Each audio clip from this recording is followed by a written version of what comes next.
दोस्तों आज फैक्टिफाइड में मैं आपको एक ऐसे देश की सैर कराने वाला हूं जो 2021 में नहीं बल्कि 2050 में जी रहा है। इस देश के खान पान से लेकर लाइफस्टाइल तक, टेक्नोलॉजी से लेकर एटिकेट्स तक सब कुछ जरा हटके है। विजुअल्स देखकर आप समझ ही गए होंगे कि मैं जापान की बात कर रहा हूं। दोस्तों जापान इस साइज में राजस्थान से कुछ ही बड़ा होगा, लेकिन इस छोटे से देश के कारनामों ने पूरी दुनिया को हिला रखा है। अगर आपके मन में भी कभी ये सवाल आए कि फ्यूचर में इंसानों की जिंदगी कैसी होगी, तो बस एक बार आप जापान विजिट कर लेना। आज की इस वीडियो में मैं बताऊंगा आपको जापान से जुड़े 12 ऐसे फैक्ट्स जिनके बारे में जानकर आपको लगेगा कि आप अभी भी स्टोन एज में जी रहे हैं। तो चलिए शुरू करते हैं। Factified. Facts on your face. Bullet train. दोस्तों आपने वो कहावत तो सुनी ही होगी कि टाइम इज मनी। अब इस कहावत को कोई फॉलो करता हो या नहीं, लेकिन जापान इसे बहुत सीरियसली लेता है। इसीलिए तो जापान का ट्रांसपोर्ट सिस्टम दुनिया के बेस्ट ट्रांसपोर्ट सिस्टम में से एक है। अगर आप जापान में हैं, तो आपको ना तो घंटों बस का इंतजार करना पड़ेगा और ना ही ट्रैवलिंग में आपका टाइम वेस्ट होगा, क्योंकि जापान के पास बुलेट ट्रेन का ऐसा नेटवर्क है 240 से 320 किलोमीटर प्रति घंटे की रफ्तार से दौड़ती है। इसे यहाँ की लोकल भाषा में शिनकानसेन कहते हैं। जापान की ये ट्रेन हाईटेक फैसिलिटीज से लैस है। अब इस ट्रेन की सीटिंग को ही देख लीजिए। इन चेयर्स को आप आराम से मूव कर सकते हैं। ये ट्रेन जापान के दूसरे शहरों को इसकी राजधानी टोक्यो से जोड़ती है। और इस ट्रेन की सबसे बड़ी खासियत ये है कि ये कभी भी लेट नहीं होती। और दोस्तों आपको हैरानी होगी ये जानकर कि इतनी हाई स्पीड से चलने के बाद भी इस ट्रेन से कोई भी साउंड प्रोड्यूस नहीं होती। Land of robots. दोस्तों फ्यूचर पर बेस्ड फिल्मों में अक्सर आपने देखा होगा कि किस तरह आने वाले टाइम में रोबोट्स इंसानों की जगह होटल, रेस्टोरेंट्स और फैक्ट्रियों में काम करते नजर आएंगे। लेकिन जापान के लिए ये कोई फ्यूचर नहीं है बल्कि प्रेजेंट है, क्योंकि जापान के ज्यादातर सेक्टर्स में अब रोबोट इंसानों की जगह काम करने लगे हैं। फिर चाहे किसी होटल में रिसेप्शनिस्ट के तौर पर हो या फिर रेस्टोरेंट में वेटर की नौकरी, आपको यहाँ हर जगह रोबोट्स नजर आएंगे। मेडिकल और स्पेस सेक्टर में भी रोबोट्स ने अब काम करना शुरू कर दिया है। कोविड-19 के दौरान जापान के हॉस्पिटल्स में पेशेंट्स की देखभाल के लिए रोबोट स्टाफ भी रखा गया था, जो मरीजों के रूटीन चेकअप से लेकर उनकी देखभाल सब करता था। यही नहीं, जापान स्पेस में भी अपने रोबोट्स बेच चुका है। साल 2013 में ही जापान ने अपना पहला रोबोट एस्ट्रोनॉट स्पेस में भेज दिया था, जिसका नाम किरोबो था। भूकंप के दौरान भी लोगों को ढूंढने और उनकी जान बचाने के लिए जापान में रोबोट्स का बहुत इस्तेमाल किया जाता है। No fat Japanese. दोस्तों क्या ये हैरानी की बात नहीं कि भारी भरकम सुमो रेसलर्स वाले इस देश के लोग बहुत ही स्लिम ट्रिम होते हैं। पर क्या आप जानते हैं कि इसका कारण क्या है? क्यों जापान के लोग इतने पतले होते हैं? तो इसकी वजह है जापान का खाना और खाने के नियम। दरअसल जापानी लोगों की डाइट वेस्टर्न डाइट से बिल्कुल अलग होती है।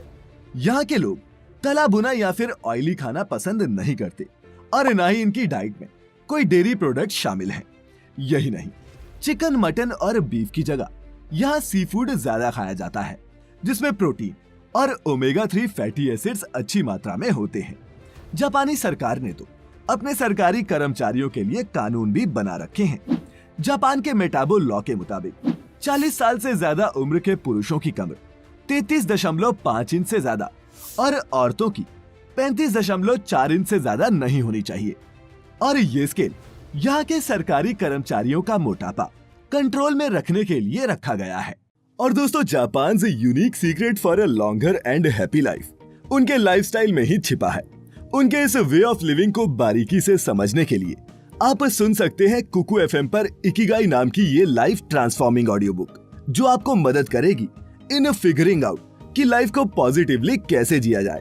कुकू एफएम पर ऐसी और भी बहुत सी लाइफ चेंजिंग ऑडियो बुक्स और पॉडकास्ट हैं, जिनका प्रीमियम एक्सेस आपके 1 महीने के मोबाइल रिचार्ज से भी सस्ता है।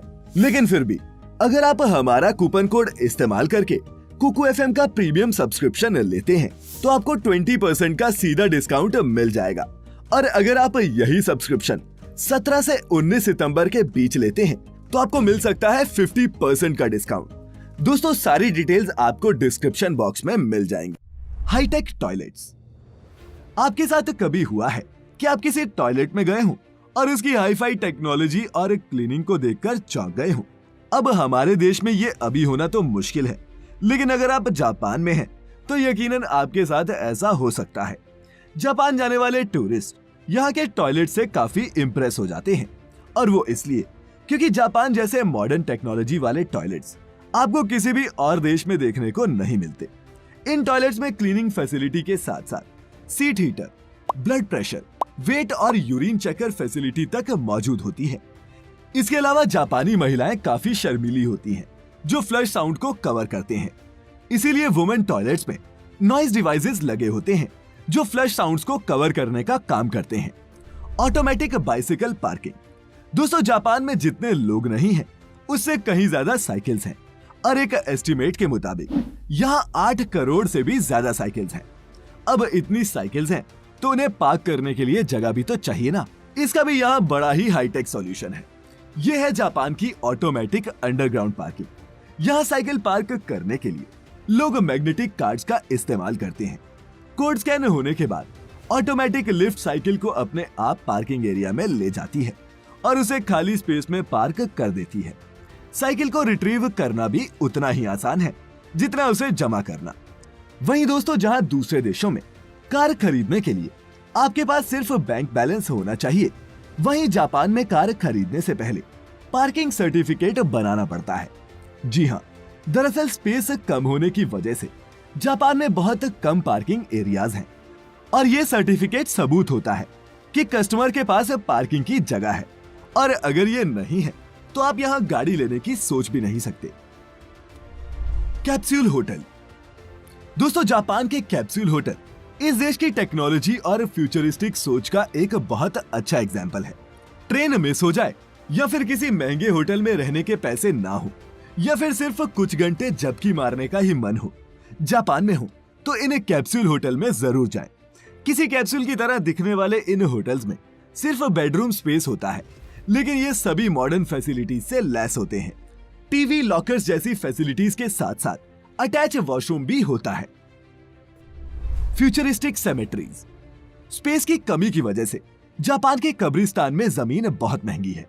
यहाँ जगह लेने के लिए $1,00,000 से भी ज्यादा पे करने पड़ते हैं। वहीं इसके अलावा हर साल मेंटेनेंस और क्लीनिंग के लिए भी ग्रेवयार्ड स्टाफ को पे करना पड़ता है। जापान में इस प्रॉब्लम को खत्म करने के लिए अब हाईटेक सेमेट्रीज बनाई जाने लगी हैं, जो जापान की ब्यूटीफुल ट्रेडिशन और मॉडर्न टेक्नोलॉजी का एक अनोखा मेल है। जापान के फेमस हाईटेक सेमेट्रीज में से एक है रूरीडेन, जिसे जापान के फेमस कोकुकुजी बुद्धिस्ट टेम्पल के पास बनाया गया है। इस सेमेट्री हाउस में कम खर्च में ग्रेवयार्ड मिल जाते हैं। साथ ही हाईटेक टेक्नोलॉजी की मदद से इन ग्रेवयार्ड्स की देखभाल करना भी आसान होता है। रूरीडेन सेमेट्री हाउस के ऑक्टागोनल हॉल में 2000 से भी ज्यादा बुद्ध स्टैच्यू हैं, जो 2000 सेमेट्री कैपेसिटी को रिप्रेजेंट करते हैं।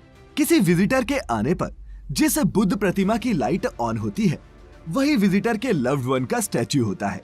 माने उसी बॉक्स में विजिटर के करीबी का शरीर रखा होता है। हर बुद्ध स्टैच्यू को यहाँ ब्लू ग्लास लाइट से तैयार किया गया है, ताकि विजिटर्स को यूनिक और पीसफुल एनवायरनमेंट दिया जा सके। और दोस्तों इन हाईटेक ग्रेवयार्ड्स में किसी भी इंसान के शरीर को 33 साल तक रखा जा सकता है। Underground farming. दोस्तों जापान में हर प्रॉब्लम का सलूशन टेक्नोलॉजी है, फिर वो फार्मिंग ही क्यों ना हो।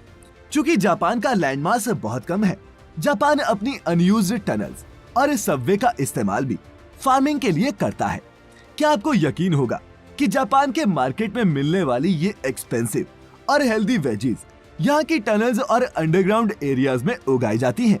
2015 में जापान के मेट्रो डिपार्टमेंट ने अपने सबवे टनल्स में वेजीज उगाने का इनिशिएटिव लिया था, और अब ये फॉर्मूला पूरे जापान में अपनाया जाने लगा है। जापान टेक्नोलॉजी की मदद से बिना मिट्टी और कम पानी के साथ फल और सब्जियां उगाता है।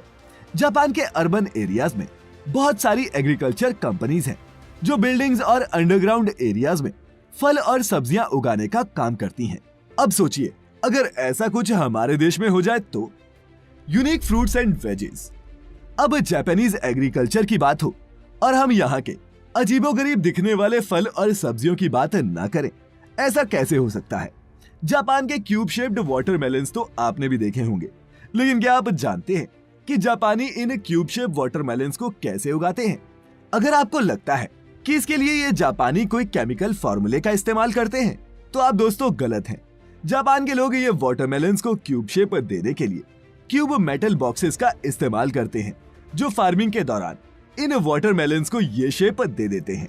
इस फार्मूले को 1978 में जापान के एक ग्राफिक डिजाइनर टोमोयुकी ओनो ने इन्वेंट किया था और अब इस फार्मूले के दम पर यहाँ के फार्मर क्यूबिक शेप वाटरमेलन्स को रेगुलर वाटरमेलन से 3 से 4 गुना ज्यादा दामों पर बेचा जाता है। Digital girlfriends. दोस्तों, बिजी लाइफ की वजह से जापान के लड़के शादी या फिर रिलेशनशिप में आना पसंद नहीं करते और ऐसे लड़कों के बीच जापान में डिजिटल गर्लफ्रेंड काफी पॉपुलर है। लव प्लस नाम की एक जापानी कंपनी यहाँ के मर्दों को ये सर्विस देती है। ये वर्चुअल गर्लफ्रेंड एक एनिमी कैरेक्टर होता है जो हर तरह के इमोशन को समझती है। यहाँ तक कि इनमें रोमांटिक फीचर्स भी एडेड होते हैं, जिनकी वजह से इन डिजिटल गर्लफ्रेंड्स की डिमांड और भी ज्यादा बढ़ रही है। जापानी आदमी इन वर्चुअल गर्लफ्रेंड्स को डेट करते हैं और ट्रिप पर भी लेकर जाते हैं, जहां इनकी गर्लफ्रेंड तो वर्चुअल होती है, लेकिन इनका खर्चा रियल होता है। Cleanest country Japan. दोस्तों, जापान अपने नियम कानूनों को लेकर बहुत ज्यादा स्ट्रिक्ट है। कूड़े का डब्बा भर जाने के बाद अक्सर आप उसे अपने घर के बाहर रख देते हैं, ये सोचकर कि जब कूड़ा उठाने वाली गाड़ी आएगी वो अपने आप ये कूड़ा ले लेंगे। लेकिन जापान में ऐसा करना जुर्म है। जापान में आप गाड़ी के आने से पहले कूड़ा बाहर नहीं रख सकते। अगर कोई ऐसा करता है तो उसे फाइन भरना ही पड़ता है। इसके अलावा साफ सफाई की अहमियत बचपन से ही स्कूलों में किसी सब्जेक्ट की तरह पढ़ाई जाती है। आपको जानकर हैरानी होगी कि जापान के स्कूल्स की सफाई कोई सफाई कर्मचारी नहीं, बल्कि यहाँ पढ़ने वाले बच्चे खुद करते हैं। Futuristic museum. दोस्तों, हम जब भी किसी म्यूजियम में जाते हैं तो हमें वहाँ या तो हिस्टोरिकल चीजें देखने को मिलती हैं या फिर साइंटिफिक। लेकिन क्या हो अगर आप किसी म्यूजियम में जाएं और आपको वहाँ हिस्ट्री नहीं बल्कि फ्यूचर की दुनिया देखने को मिले। अब दुनिया के किसी और देश में ये होना पॉसिबल हो या नहीं, लेकिन अगर आप जापान में हैं तो ये बिल्कुल पॉसिबल है। जापान का मिराइकन म्यूजियम ह्यूमन इंजीनियरिंग और इनोवेशन का नेक्स्ट लेवल है। इस म्यूजियम में ह्यूमन स्टाफ से कहीं ज्यादा रोबोट स्टाफ है और यहाँ एंट्री गेट पर मौजूद गार्ड से लेकर टूर गाइड तक सब रोबोट हैं। म्यूजियम में हर सर्विस मशीनों के जरिए ही ऑपरेट होती है। म्यूजियम में लेटेस्ट जापानीज इनोवेशन से लेकर वर्ल्ड साइंस के इनक्रेडिबल रिसर्च तक सबके सब शोकेस किए गए हैं। दोस्तों, ये सब देखकर क्या आपको नहीं लगता कि ये देश 2021 में नहीं बल्कि 2050 में जी रहा है? आप क्या सोचते हैं? नीचे कमेंट्स में हमारे साथ जरूर शेयर करें। मैं फिर लेकर आऊंगा ऐसी ही एक और मजेदार और इंफॉर्मेटिव वीडियो। तब तक खुश रहें, अपना अपने चाहने वालों का ख्याल रखें और वीडियो पूरी देखने के लिए आपका बहुत बहुत शुक्रिया।